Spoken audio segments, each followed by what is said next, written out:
Саламатсыздар, урматтуу Чалкан медиа каналынын көрөрмандары, өлкөбүздө алынган акыркы сааттагы жаңылыктар менен сиздерди тааныштырабыз. Каналга катталып, ой-пикирлериңиздер менен бөлүшүңүздөр. Баткенде 103 жаштагы Мизам Пазылов менен 120 жаштагы Айымча Нурахмедовага акчалай жардам беришти. Президенттин Баткен облусундагы ыйгар мукт өкүлү Абдикарим Алимбаев Баткен облусундагы 120 жана 103 жаштагы улгайган жарандардан кабар алды. Бул тууралуу президенттин Баткен облусундагы өкүлчүлүгүнөн билдиришти. Кадамжай районунун Жеңиш айылынын тургуну 120 жаштагы Нурахмедова Айымча апа, анын 6 баласы, 48 небереси, 24 чебереси, 14 кыбырасы бар. Апанын уулу 83 жашта. Апанын саламаттыгы жакшы дейт жакындары. Ошондой эле Алга айыл аймагынын Чукуркыштак айылынын кадырлуу тургуну 103 жаштагы Пазылов Мизам ата, анын 5 баласы, 100гө жакын небере, чебере, кыбырасы бар. Мизам атанын да ден соолугу жакшы. Облус башчысы ардагер ата-апаларга резервдик фондунан акчалай жардам көрсөтүп, аларга бекем ден соолук, бакубат жашоо каалаган. Улгайган жарандарга кам көрүүнүн 1 айлыгынын алкагында ыйгар мукт өкүлү облустагы жалпы 12-100 жаштан ашкан ата-апаларга акчалай жардам менен белектерин тапшырды. Туугандар, эгерде сиздерде дагы монтип машиналарыңыздар бузулса, азыр уста издештин, ага убакыт коротуштун кереги жок. Ал үчүн болгону мындай чөнтөк телефонуңуздарды аласыздар. App Store же Google Play'ден эле автомен тиркемесине катталып туруп, каалаган устаны тандап аласыздар. А эгерде сиздер дарбаза курдурабыз десеңиздер, же болбосо эшиктин алдына ферма жасатабыз десеңиздер, анда кайра эле ошол App Store же Google Play аркылуу ширетме тиркемесине киресиздер. Кирип каалаган ширетүүчүнү өзүңүздөр тандап аласыздар. Тандап алып чакырсаңыздар, өздөрү келип ишиңиздерди бүтүрүп берет. Мурдагыдай туугандардан, тааныштардан ширетүүчү издештин азыр кереги жок. Бишкекте апа дайынсыз болуп жаткан кызы Үмүтай Кашенованы издеп жатат. Бишкектин Ленин райондук ички иштер башкы башкармалыгы тарабынан дайынсыз болуп жаткан Кашенова Үмүтай Какибаевна изделип жатат. Бул тууралуу Ленин райондук ички иштер башкы башкармалыгынан билдиришти. Маалыматка караганда 8-октябрда милицияга 1990 жылы туулган Үмүтай Кашенованын апасы кайрылып, кызы 7-октябрда болжол менен саат 15:00 чамасында Ак Ордо конушундагы үйүнөн чыккан бойдон дайынсыз болуп жатканын билдирген. Аталган факты каттоого алынып, издөө иштери башталган. Милиция сүрөттөгү жаранды көргөндөр болсо 0312 352 605, 0553 102 465, 0703 501 600, 0553 102 880, 0502 250 815 номерларына кабарлап коюуну суранат. Кумтөрдөн быйыл 9 айда дээрлик 20,5 миллиард сом пайда түштү. Кумтөр алтын кенинен быйыл 9 айда Кыргызстан 20 миллиард 489 миллион сом пайда көрдү. Бул тууралуу 20-октябрда Жогорку Кеңеште Ата журт Кыргызстан ишеним фракцияларынын жана мекенчил депутаттык тобунун биргелешкен жыйынында келерки жылдын бюджети каралып жатканда каржы министри Алмаз Бакетаев билдирди. Анын ичине министрдин айтымында жыл башынан берки дүн киреше 7 миллиард 317 миллион сом болду.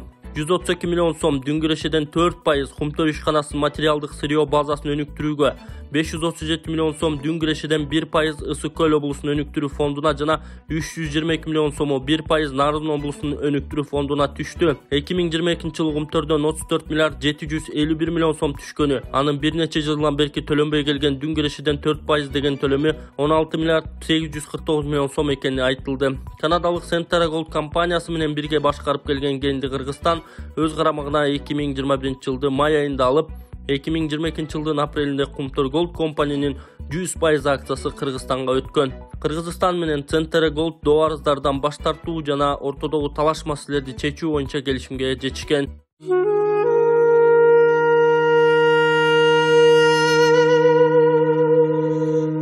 Ассаламу алейкум, кыргыз элим. Мага жардам бериңиздерчи. Мен да башка балдардай болуп школго баргым келатат. Урматтуу кыргыз элим, мен Элхан апасы, сиздерден кайрымдуулук кылып 4 этаптуу операциясына жардам сурайм. Азыркы учурда $25,000 керектелип жатат. Андай каражат жок болгондуктан сиздерге байланышып турам. Азыр Элханчиктин акыбалы, дем алышы кыйын. Мектепке баргысы келет. Сиздерден өтүнүп суранабыз. Дагы деле болсо кайдыгер карабайт деп ойлойм, сиздерден жардам берип коюңуздарды суранабыз. Кайрылуубузда карта Болотбек деп чыгат. Бул туура так маалымат. Кайрылсаңыздар болот. Акылбек Түменбаев Токой чарбасындагы башаламандыкты айтып чыкты. Номер 35 Ак Суу 1 мандаттуу шайлоо округунан шайланган парламенттеги элдик депутаттык тобунун лидери Акылбек Төмөнбаев жогорку кеңештин жалпы жыйынында Ак Суу Каракол Токой чарбасында жетекчилердин улам алмашуусунун айынан чарбадагы мал жандыктар жоголуп Токой аянттары ижарага туура эмес берилгени боюнча маселе көтөргөн. Эл өкүлү Токой кызматынын жетекчиси Алмаз Мусаевке түптөгү Ак Суудагы кыйылган карагайлар тууралуу да суроо узатты. Белгилей кетсек, жалпы жыйында Кыргызстандын Токой кодексине өзгөртүүлөрдү киргизүү жөнүндө мыйзамдын долбоору биринчи окууда кароого чыккан. Жыйынтыгында мыйзам долбоору өттү. 5-6 ай мурун ушул жерде Акылбек Үсөнбекович отурганда ошол Түп району боюнча, Ак Суу району боюнча кыйылган карагайларды айттым эле. Комиссия түзүп карайбыз деп Акылбек Үсөнбекович өзү уодасын берип кетти эле. Ошонун жыйынтыгы эмне болду? Ошону айтсаңыз. Каракол Токой чарбасы боюнча текшерүүлөр жүргүзүлгөн, жыйынтыгында жетекчиси кызматтан алынган. Андан сырткары ошол кыйылган фактылар боюнча укук коргоо органдарына өткөрүлүп берилип, бүгүнкү күндө ошол өндүрүү иштери жүрүп атат. 70%га жакын суммасы бүгүнкү күндө өндү. 2,7 миллион сомго ошол жоготуулар саналган.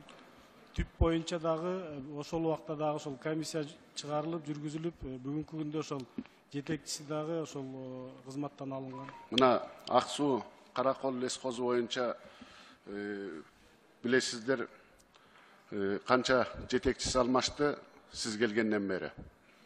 Ага чейин иштеген жетекчисин дагы жакшы билесиз. Бир чырпы калбаган ошол посадкаларды тигип, жашылдандырууну аябай өнүктүргөн адам эле. Сиз келдиңиз дагы ошол кишинин сөзү жакпай калдыбы, же министргеби, же сизгеби жумуштан алдыңыз дагы ошол адам ошол Ак Суу Каракол лескозуна малдарды, жылкы, уй, кой алып келип, ошо жерге өздөрүнө жерлери бар экен, жерлерине эгин сээп, арпасын, чөбүн, бедесин сээп, ошол жерди колдонуп, ошол элге лескозго чыкканга аттарын мингизип, ушундай жакшы шарттарды түзүп берди эле да. Сиз келдиңиз дагы ошол жаңы директорду койдуңуз, мал чарбасынын бардыгын сатты, жерин бүгүнкү күнү өзүңүздөрдүн жетекчиңиздерге бирөө аркылуу арендага берип коюп иштетип атасыздар да. Ушул сиздер өзүңүздүн ошол Ысык көл областында Тоң районуна канча посадка тигип, канча жашылдандырдыңыз, ошону айтыңызчы. Бөлөк районду айтпай эле коюн, өзүңүздүн районуңузга. Республика боюнча 2260 гектар жерге токой отургузуу иштери жүргүзүлдү. Анысынан ошол Жети-Өгүз районуна бүгүнкү күндө 27 гектар жерге токой отургузулду. Бүгүнкү күнү канча гектар жерге канча посадка тигип, кандай эме кылып атканыңызды элдин баары көрүп атат. Ошол лескоздо только карагайларды кыйратуу, бир эле карагай эмес, жаңгак, бөлөк эмелердин баарын жашылданган өсүмдүктүн баарын талкалап, наоборот отургузган жоксуздар да. Мына бүгүн мыйзам алып келип атасыздар. Ошол шаарда болобу, же райондордо болобу өзүнчө бардыгы ошол мамлекеттин токою болуп эсептелет, туурабы? Анан сиздер бүгүн азыр бөлүп атасыздар, шаардыкын биз карабайбыз, ошол шаарга өткөрүп беребиз, же мэриягабы. Сиздер жашылдандырууну ошол биздин Кыргызстанда өнүп өскөн карагайдан баштап ар бир чырпык талга чейин лескоз сиздер жооп беришиңиздер керек да.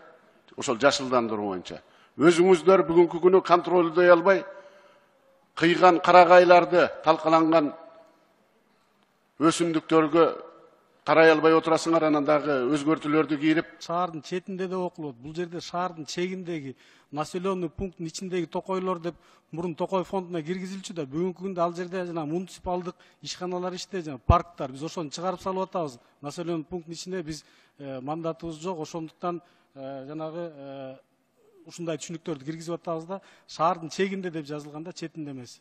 А четиндегилерге биз жооп беребиз. Ассаламу алейкум туугандар, кандайсыздар? Биз жаңы оюнду баштап турабыз. Баткен шаарынан туугандар, Кыргызстандан. Азыр мен сиздерге машиналардын баардыгын тааныштырып кетейин. Бул машинабыз туугандар, өзүңүздөр билесиздер, Nexia 1, свети ушундай золотой светте, объему 1.5, коробка механика, жылы 2006 жылгы өтө таза жакшы машина туугандар. Кийин главныйлардын бири бул Мерс туугандар. Мерс Лупарик легендарный машина, жылы 96. коробка автомат бул туугандар. Жылы 96. Таза машина, бар жогу келишкен зор машина туугандар. Үчүнчү машинабыз бул дагы Мерс туугандар. Бул дагы Мерс, сиздерге болушунча окшош машиналарды издедик. Мунун дагы жылы 96, экөө бирдей. Бирок бул коробка механика, бирок таза, мунан калышпайт автоматтан. Сонун машина туугандар. Кийин акыркы машинабыз Nexia шелиги, бул серебро цвет. Бунун дагы жылы ошондой бирдей туугандар. 2006 1.5 объемда коробка механика. Ушул биздин президерди туугандар. 4 машинадан тышкары 120 конвертте 2000 рубльден пулубуз бар туугандар. 120 конвертте 2000 рубльден пулубуз бар.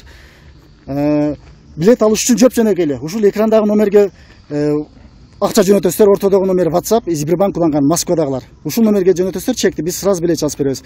Кыргызстандан кантип билет алам дегендер биз оң жака Мбанк номерди калтырып койдук, ушуга привязан болгон Айжаркына деп чыгат туугандар.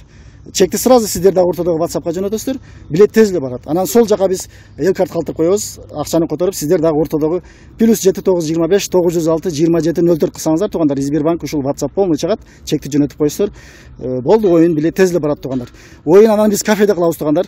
Оюн кафеде кылабыз, келип өзүңүздүн билетиңизди өзүңүз ороп, күбө болуп отуруп, мейман болуп, биздин баткен күрчүнүн аш жеп кетсеңиздер болот туугандар. Баарыңыздарга ийгилик. Каналга катталып, лайк басып, пайдашка берип коюңуздар. Кудай кааласа оюн сонун болот. 1100 рубльге 1000 сомго ушундай приздерди тууласыздар туугандар. Баарыңыздарга ийгилик.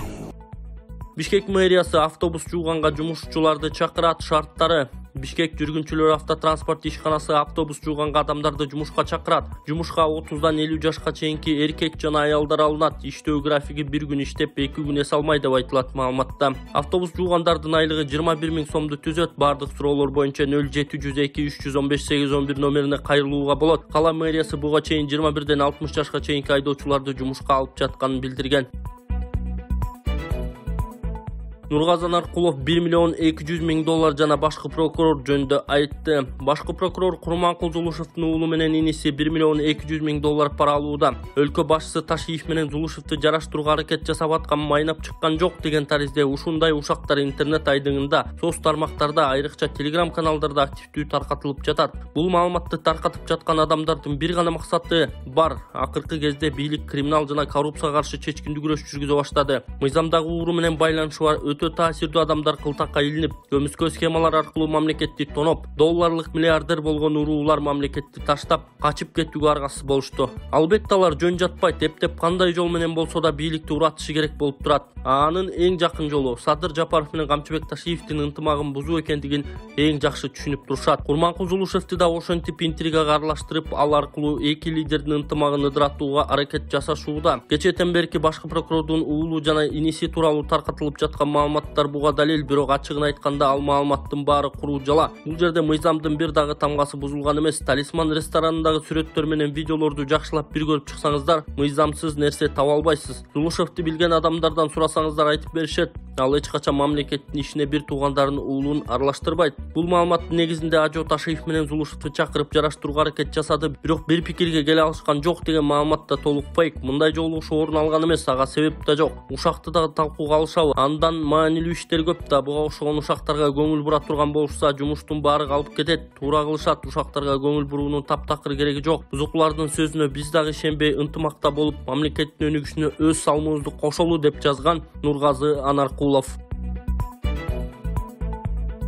Эки баласы менен кошо киши колду болгон аялдын апасы соттук кароого коомчулуктун көңүл буруусун өтүндү. 20 октябрда Жогорку Кеңештин төрагасынын алдында түзүлгөн аялдардын, балдардын укуктары жана гендердик теңчилик боюнча кеңештин кезектеги жыйыны өткөн.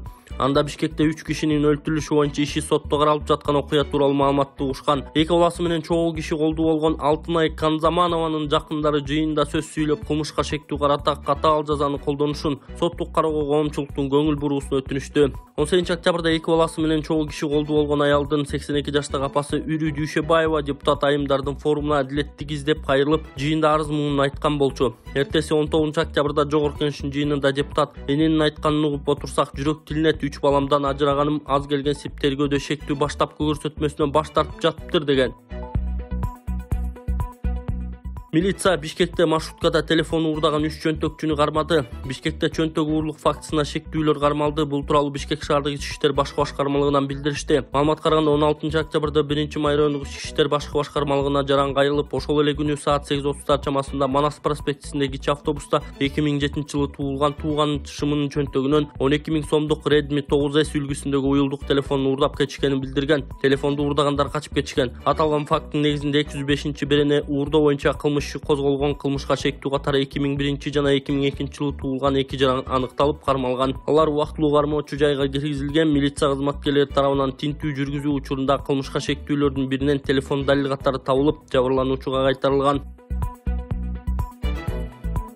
Республикалык бюджет 2024-жылы профицитке чыгат. Өкмөттүн планы Жогорку Кеңештин бардык фракциялары жана депутаттык топтор республикалык бюджеттин 2024-жылга карата долбоорун жактырды. Жыйында баяндама жасаган финансы министри Алмаз Бакитаев кийинки жылы өлкө казынасында профицит болоорун билдирди. Депутаттарга төмөнкүдөй план сунушталды. Келеше өйлөгү 378,4 миллиард сом быйылкыдан 53,4 миллиард сомго көп. Чыгашалар 358,8 миллиард сом быйылкыдан 12,5 миллиард сомго көп. Профицит 19,6 миллиард сом, ал эми консолидацияланган бюджеттин суммасын 600,7 миллиард сомго жеткирүү болжолдонууда. Салык кызматы күйүүчү майга көзөмөлдү күчөтөт. Жол жобосу. Мамлекеттик салык кызматы муңай зат өндүрүү, импорттоо, алып өтүү, сактоо, жөнөтүү жана сатуу иштерине көзөмөл күчөтүлө тургандыгын маалымдады. Билдирмек ылайык ал үчүн уникалдуу молекулярдык маркерди колдонуп күйүүчү майды маркалоо системасын киргизүү пландалууда. Чет элдик компания өкүлү маркалоо процессинде көчүрүүгө, жууп салууга, өчүрүүгө же өзгөртүүгө мүмкүн болбогон отун майынын ар кандай түрүнө шайкеш келген жана автоматташтырылган кол менен маркалоого ылайыктуу уникалдуу заттар колдонуларын айтып берди. Долбоордун алкагында маркердин мобилдик анализаторлор менен жабдылган лабораторияларды түзүү пландалууда. Алардын жардамында салык кызматкерлери өлкөнүн кайсы бурчунда болбосун муңайды алып өткөрүүнүн жана сатуунун мыйзамдуулугун текшерип, зарыл болгон учурда тиешелүү айыптык чараларды колдоно алышат деп айтылат мамлекеттик салык кызматынын маалыматында. Мекемеден белгилешкендей, уникалдуу отун маркерин колдонуу күйүүчү майды мыйзамсыз жүгүртүлүшү менен натыйжалуу күрөшүүгө мүмкүндүк берет. Маркалоо ыкмасы бир катар чет өлкөлөрдө колдонуларын, бул аткезчиликти жоюуга мүмкүндүк түзөөрүн кошумчалашты.